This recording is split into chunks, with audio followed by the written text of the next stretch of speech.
The environment as a third teacher.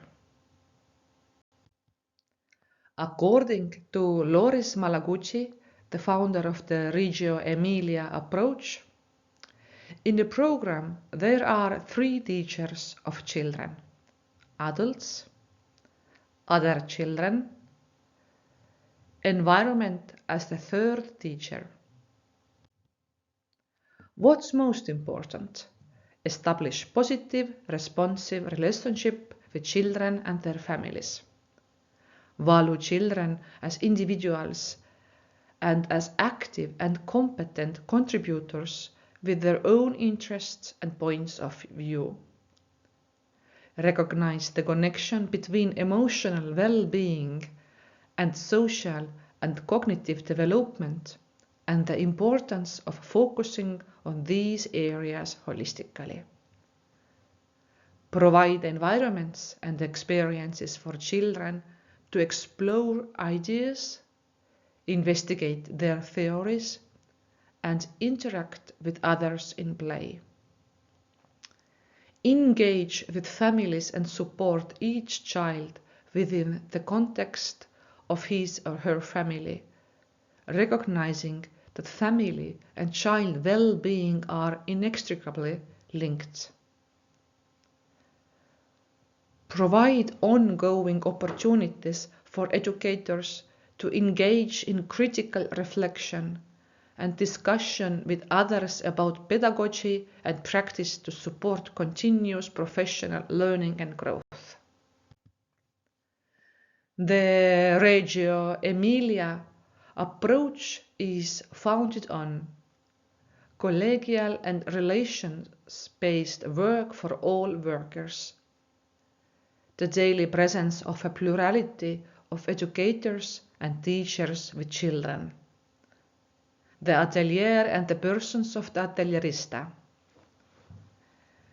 In school kitchens, the environment as educator, documentation for making creative knowledge processes visible, the pedagogical and educational practice co-coordinating group, the participation of families. The environment as the third teacher. The third teacher refers to the learning environment, which should be considered as an essential element of a child's education, alongside the teacher and the curriculum. The environment can be a powerful tool for promoting exploration, inquiry, and creativity, and it can also facilitate social interactions and emotional development. Research, theory, and practice. Different schools of thought, from Dewey to Vygotsky, Master to Malaguchi, have shaped educators' approaches and understanding of children, families, and learning and development. Pedagogical approaches and practices that work for young children are similar to strategies that work for learners of all ages, from infancy to adulthood. It has been said that environment should act as a kind of aquarium which reflects the ideas, ethics, attitudes, and cultures of the people who live in it. This is what we are working towards. Loris Malaguchi. What values do you want reflected in the environment? Values. This is a person's judgment about what is important. The 100 languages. Children as human beings possess 100 languages, 100 ways of thinking, expressing, understanding, of encountering otherness through a way of thinking that weaves together and does not separate the various dimensions of experience. The 100 languages are a metaphor for the extraordinary potentials of children, their knowledge building and creative processes, the myriad forms with which life is manifested and knowledge is constructed. It is the responsibility of schools to valorize all verbal and non-verbal languages with equal dignity. Environment, space, relations. The interior and exterior spaces are designed and organized to foster interaction, autonomy, explorations, curiosity, and communication. These are places for children and adults to research and live together. The environment takes shape in relation to the learning experiences of the children and adults in dialogue with architecture and pedagogy. Environment, space, relations. Care of the furniture, the objects, and the activity spaces is an educational act that generates psychological well-being, a sense of familiarity and belonging, aesthetic sense, and the pleasure of inhabiting. Environment, space, relations.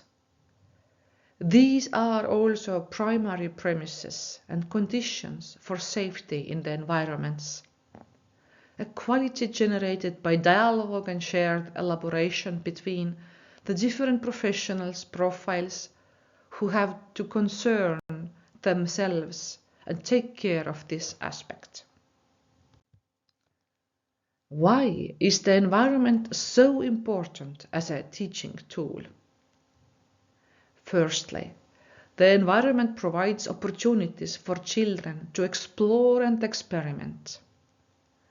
By providing materials that are open-ended and versatile, children can engage in hands-on learning experiences and create their own knowledge.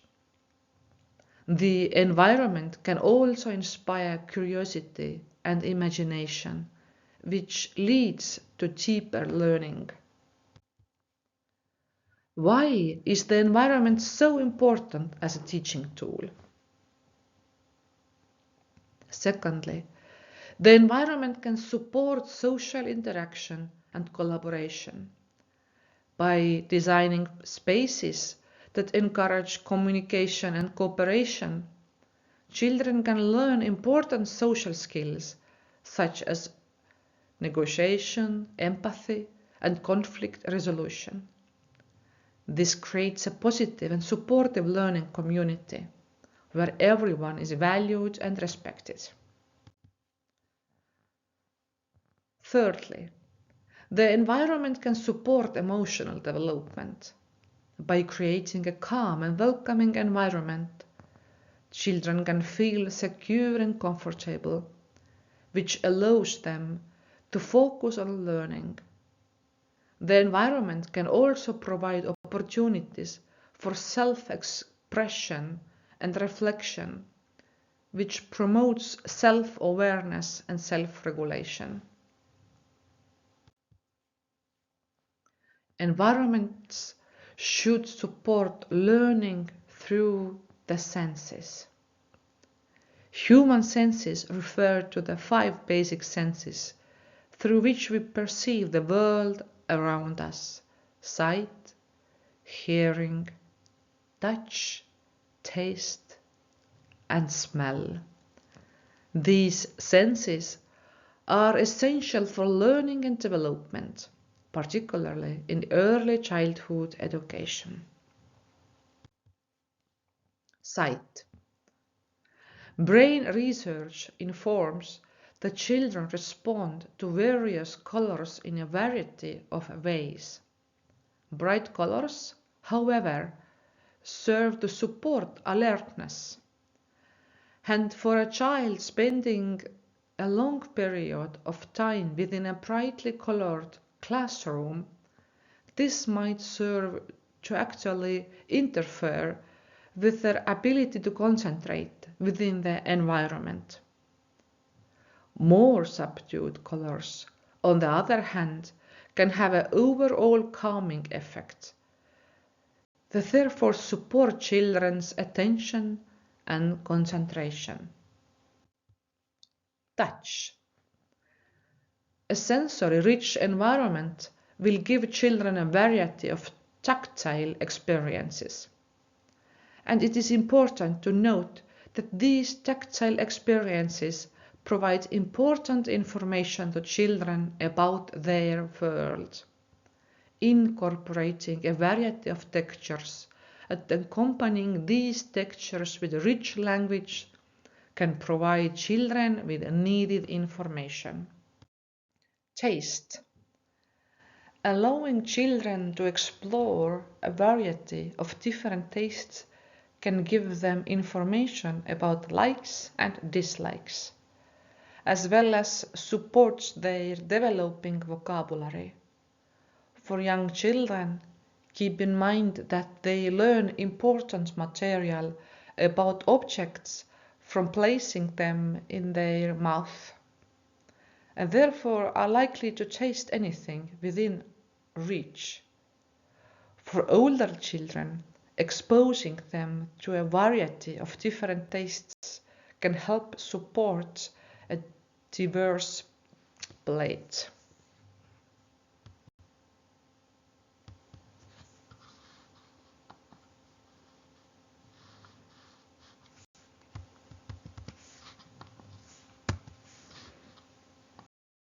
Smell. Different smells stimulate the brain in different ways. For example, peppermint, orange and cinnamon make us more alert, while chamomile, lavender and rose have a calming effect.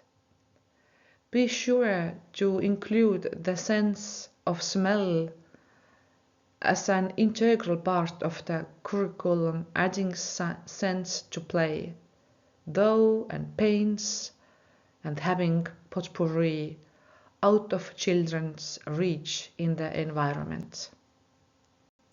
Potpourri is a mixture of dried, naturally fragrant plant materials used to provide a gentle natural scent. Hearing.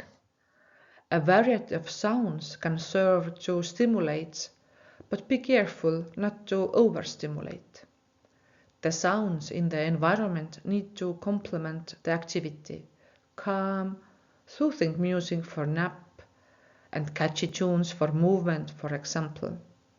When considering how to include the sense within the environment, it is important to balance the fact that overstimulation can interfere with children's ability to focus, and that multisensory experiences best support children's learning.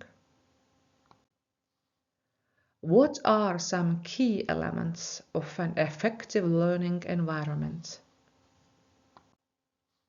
Light. Use a variety of lighting sources that illuminate the natural lights from windows, floor lamps, table lamps, light table, projectors, chandeliers, lights with dimmers, flashlights, prisms, glass balls. Sound. Create a variety of interesting listening experiences that support children's engagement with the space. Visual clutter. Be intentional about what you put on the walls and shelves. Texture. Provide children with different textures. Color. Use neutral colors and add accent colors. Colors can be powerful in both positive and negative ways. Learning areas. Having the room set up in learning areas will create purpose and has the potential to support positive interactions, meaningful play and exploration. Art. Safe art materials and equipment are accessible to the children and are developmentally appropriate. Providing creative art with an assortment of materials promotes self-expression, creativity and individuality. Sensory. Sensory learning experiences are made accessible for the children to participate. This will allow the children to explore their world using their senses of touch, taste, smell, sight and sound. Books, language and literacy. A cozy and inviting environment is created to encourage natural opportunities for language and literacy enjoyment. Children are able to choose books freely, look at the pictures, and retell stories and situations with accessible props. Cognitive. Spontaneous cognitive learning experiences occur through the day. Cognitive experiences allow educators to lead children to higher learning based on children's observed cues and interests. This will allow the children to think, figure things out and explore. Blocks, constructions. Children should have access to a large variety of props and blocks, and they can build, create and explore concepts. This will allow the children opportunities to work together, imagine, learn about cause and act. Patterning and sequencing. Science, nature. Materials reflecting science and nature encourage children to explore through cause and effect. Experimentation and observation. It allows children to form their own opinions based on their observations and findings. Dramatic play.